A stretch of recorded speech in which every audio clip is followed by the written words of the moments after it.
అంతే ఉంచిరు మీరు. అదేవిధంగా వితంతులకు ఇచ్చే 200 ఉంచిరు, అది పెంచలేదు. అదేవిధంగా ఇవాళ నల్ల చట్టాలను తీసుకొచ్చి ఎన్నో ఇబ్బందులు పెడితే మా రాహుల్ గాంధీ గారి యొక్క పోరాటంతో దిగొచ్చారు. వ్యవసాయం గురించి మీకు మాట్లాడే అర్హత ఉందా అధ్యక్ష? కనీసం మినిమం సపోర్ట్ ప్రైస్ కూడా మీరు ఇవ్వడం లేదు. ఇవాళ రైతులకు మేమేదో అన్యాయం చేసామంటున్నారు. 16 లక్షల కోట్ల రూపాయలు మరి పెద్ద పెద్ద బడా బాబులది మాఫీ చేసిరు, కానీ దేశవ్యాప్తంగా ఉన్నటువంటి రైతుల యొక్క రుణమాఫీ ఎందుకు చేయలేకపోతున్నారు అధ్యక్ష? చేయాలి కదా అధ్యక్ష. ఈ దేశం వ్యవసాయక దేశం అధ్యక్ష, అత్యధికంగా వ్యవసాయం మీద ఆధారపడి ఉండే దేశము. ఈ దేశానికి మీరు 10-12 సంవత్సరాలుగా ఏలుతున్నారు. మరి మీ ఉద్దేశంలో ఎట్లుంటుంది అధ్యక్ష? వాళ్ళ ఉద్దేశంలో సబ్సిడీస్ ఇస్తే సోమరిపోతులు అవుతారని మాట్లాడుతూ ఉంటారు. కాబట్టి ఈరోజు మీరు మాట్లాడే ముందు ఇక్కడికి ఈ రాష్ట్రానికి మీరు ఏమి ఇస్తున్నారు? కనీసం ఏమన్నా వేతనాలు పెంచిరా? ఈవెన మీరు ఒప్పుకున్న గవే 2014లో కాంగ్రెస్ పార్టీ దిగిపోయేటప్పుడు ఉన్నటువంటి వేతనాలనే దివ్యాంగులు కావచ్చు, విడోస్ కావచ్చు, అంగన్వాడీస్ కావచ్చు, గవే కంటిన్యూ అయినాయి. ఇక్కడ వచ్చిన రాష్ట్రాలు పెంచుకుంటూ వచ్చినాయి, కానీ మీరు ఇవ్వలేదు. కొత్తగా రేషన్ కార్డుల కోసం, రైస్ కోసం కూడా మీరు కొత్తగా ఎలాంటివి ఇవ్వలేదు. కాకపోతే మా బొమ్మలు పెట్టాలని మాత్రం అంటూ ఉంటారు. ఇంకొకటి అధ్యక్ష, మాట్లాడితే మరి వడ్డీ లేని రుణాలు ఇవ్వట్లేదు అంటారు. చర్చకు మేము సిద్ధంగా ఉన్నాం. ఇప్పటి వరకు 57,000 కోట్ల రూపాయలు ఇచ్చినాం. దాంట్లో 1,300 కోట్లు వడ్డీ చెల్లించినాం, మిగతాయి చెల్లిస్తాం ఖచ్చితంగా.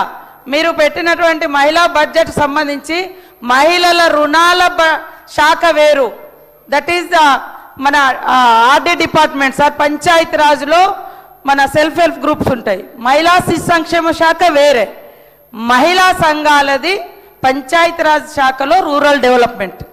అది మన రూరల్ పావర్టీని ఎలిమినేట్ చేయడం కోసం జరుగుతున్నటువంటి సెర్ఫ్ సంస్థ ద్వారా జరుగుతుంది. కాబట్టి మీరు కొంచెం, మేము ఎక్కడ బడ్జెట్ తగ్గించలే, పెంచుకుంటూనే వచ్చినాం.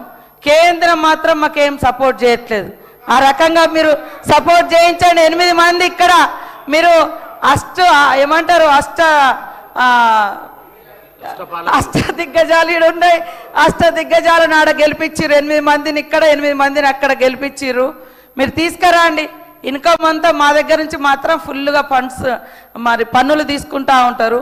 కేటాయింపుల కాడికి వచ్చే మా మీదనే రాళ్ళు వేస్తూ ఉంటారు. మీకు బాధ్యత లేదా? మీరు తీసుకురావద్దా? మేము 6 గ్యారంటీలు అమలు చేయట్లేదు.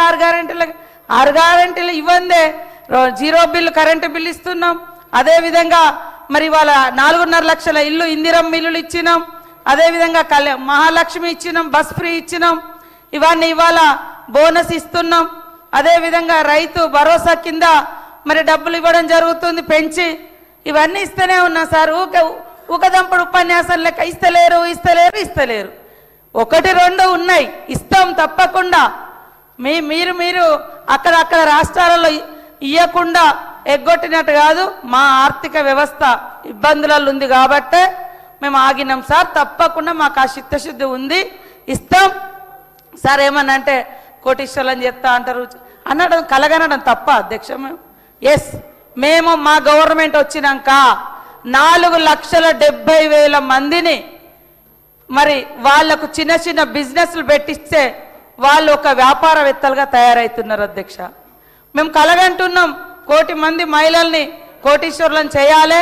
తద్వారా ప్రతి కుటుంబం సంతోషంగా ఉండాలంటే, ఇంట్లో ఇల్లాలు సంతోషంగా ఉండాలని మేము ప్రయత్నం చేస్తున్నాం, సంకల్పం పెట్టుకున్నాం అధ్యక్ష. దాన్ని ఎగతాళిగా 1,000,000 మంది అన్నారు. ఎక్కడ ఒక్కొక్క స్టెప్ వేస్తూ ఉన్నాం. గతంలో మొత్తం 10 ఏళ్లలో 1,15,000 కోట్లు ఇస్తే మేము ఇప్పుడు ఈ 2 సంవత్సరాలలోనే దాదాపుగా మరి మేము 57,000 కోట్లు ఇవ్వడం జరిగింది. ఆ వడ్డీ కూడా ఇంకా చెల్లించేది ఉంది, చెల్లిస్తాం. నెక్స్ట్ బడ్జెట్లో కూడా మహిళల వడ్డీలకు సంబంధించి 2,500 కోట్లు పెట్టిన వడ్డీ డబ్బులే, అవి కూడా ఇస్తాం అధ్యక్ష. ఇక నెలవారీ పెన్షన్ సంబంధించి కావచ్చు, రైతుల నెలవారీ పెన్షన్ ఎడిపోయింది అధ్యక్ష. బీజేపీ వాళ్ళు అన్నటువంటి మరి హామీ, ప్రతి అకౌంట్లో కాలాదాన్ లాతాహు అకౌంట్ మే ఏమంటారు వేస్తామని అన్నారు సార్. ఏది సార్? 12 సంవత్సరాలు అవుతుంది. మేము వచ్చి 2 ఏళ్ళు అవుతుంది అధ్యక్ష. మేము వచ్చి 2 ఏళ్ళు అవుతుంది. సంవత్సరానికి 2 కోట్ల ఉద్యోగాలు ఎక్కడ పోయినాయి అధ్యక్ష? మేము వచ్చినాక దాదాపుగా 70,000 ఉద్యోగాలు. మరి మేము ఇవ్వడం జరిగింది అధ్యక్ష. పెట్రోల్కు ఎవరు రేట్లు పెంచుతున్నారు అధ్యక్ష? మేమా అధ్యక్ష? ఈరోజు గ్యాస్ దొరకక ఇబ్బంది పడుతున్నది మీరును ట్రంప్ గారు. మరి అక్కడటువంటి ఇజ్రాయెల్ ప్రధాని ఆయన ఫాదర్హుడ్ అట, మన ప్రధాని మదర్హుడ్ అట. అన్నాక 3 రోజులకే యుద్ధం స్టార్ట్ అయింది అధ్యక్ష.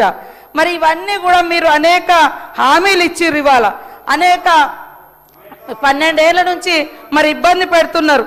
కాబట్టి ఇప్పటి వరకు కూడా అధ్యక్ష, ఇప్పటి వరకు కూడా రాష్ట్రం ఏర్పడి 12 సంవత్సరాలు అవుతుంది, వాళ్ళు వచ్చి కూడా 12 సంవత్సరాలు అవుతుంది. కానీ విభజనలో పెట్టినటువంటి హామీలు ఎందుకు అమలు చేస్తలేరు అధ్యక్ష? ఎందుకు అడ్రస్ చేస్తలేరు అధ్యక్ష? కూర్చోబెట్టి పెద్దన్న అని మా సీఎం గారు ప్రత్యేకంగా మిమ్మల్ని బడే బాయ్ అని కూడా పొగడడం జరిగింది. ఎందుకు మీరు ఈ సమస్యలను పరిష్కరించడం లేదు అధ్యక్ష? ఈ ముడిపెట్టి ఎందుకు ఉంచుతారు అధ్యక్ష? మరి ఇవన్నీ కూడా మీరు మాట్లాడాలి కదా, మీకు కూడా ఇక్కడ బాధ్యత ఉంది కదా. కేంద్రంలో మీరు ఇక్కడ నుంచి ఈ రాష్ట్రం నుంచి 8 మంది ఎంపీలను గెలిపిస్తే మీరేం తెచ్చిరో చెప్పండి. మేము 8 మంది ఎంపీలం గెలిచిరు మా తరఫున. ఏమనంటే హేట్ స్పీచెస్, హేట్ విభజన, కుల మత, ఇవే ఇప్పుడు కూడా బడ్జెట్లో కూడా గదే మాట్లాడుతున్నాడు. పేదరికాన్ని బట్టి సమస్యలను బట్టి బడ్జెట్ మీరు ఇవ్వండి. మీరు యూపీ మీదనో పెద్ద యూపీ మీద ప్రేమ, బీహార్ మీద ప్రేమ, రేపు కేరళలో ఎలక్షన్లు ఉంటే అక్కడ ప్రేమ, ఎక్కడుంటే అక్కడ కోట్లు ఇస్తున్నారు సార్. మరి ఇక్కడ 8 మందిని గెలిపించిన వాళ్ళకి ఎందుకు ఇయ్యారు సార్? ఇవ్వాలి కదా. అందుకనే మా మహేశ్వర్ అన్న అన్నిటికీ సమాధానం చెప్పాలని కోరుతాను. గౌరవ మంత్రి గారు అధ్యక్ష, సబ్జెక్ట్ని డిబేట్ చేస్తూ ఎక్కడి నుంచి ఎక్కడికి వెళ్ళిపోయినారు. నేను వారిని అడుగుతా ఉన్నాను. మేము మీలాగా ఎక్కడ కూడా మేనిఫెస్టో రాయలే, మీలాగా మేము ఎక్కడ కూడా హామీలు ఇవ్వలే. మీరు హామీలు ఇచ్చి అధికారంలోకి వచ్చి ఈరోజు ప్రజల్ని మోసం చేసి మీకు మాట్లాడే అధికారం మీకు ఉన్నదని అడుగుతా ఉన్నాను. అనేక అంశాలు మాట్లాడుకుంటూ కేంద్రం మీద నిందలు వేస్తూ ఉన్నారు కదా అధ్యక్ష. బహుశా మరి వారికి తెలుసో తెలియదో, ఈ రాష్ట్రంలో ఈ దేశంలో బీమారు ఎవరు తీసుకొచ్చారు అధ్యక్ష? బీమారు చట్టం తీసుకొచ్చింది వాళ్ళ గురుగారు, ఈ రాహుల్ గాంధీ గారి ఫాదర్ రాజీవ్ గాంధీ గారు తీసుకొచ్చారు. రాజీవ్ గాంధీ గారు బీమారు తీసుకొచ్చి బీమారు ద్వారా ఈ దక్షిణ తెలంగాణ నిధులన్నీ కూడా వారికి ఉత్తర తెలంగాణకి ఆ 4 రాష్ట్రాలకి అత్యధికంగా 400% నిధులు ఇవ్వడానికి మరి వారు తీసుకొచ్చే చట్టం ద్వారా వెళ్తూ ఉన్నాయి. కానీ మీరు ఒకసారి చూస్తే కేంద్రము తెలంగాణ అంశంలో అధ్యక్ష ఇంతకుముందు డెవల్యూషన్ ఆఫ్ ఫండ్స్లో 32% కాంగ్రెస్ అధికారంలో ఉన్నప్పుడు ఇచ్చింది. కానీ ఈరోజు డెవల్యూషన్ ఆఫ్ ఫండ్స్లో మరి నరేంద్ర మోడీ గారు గౌరవ ప్రధానమంత్రి అయిన తర్వాత 42%కి పెంచి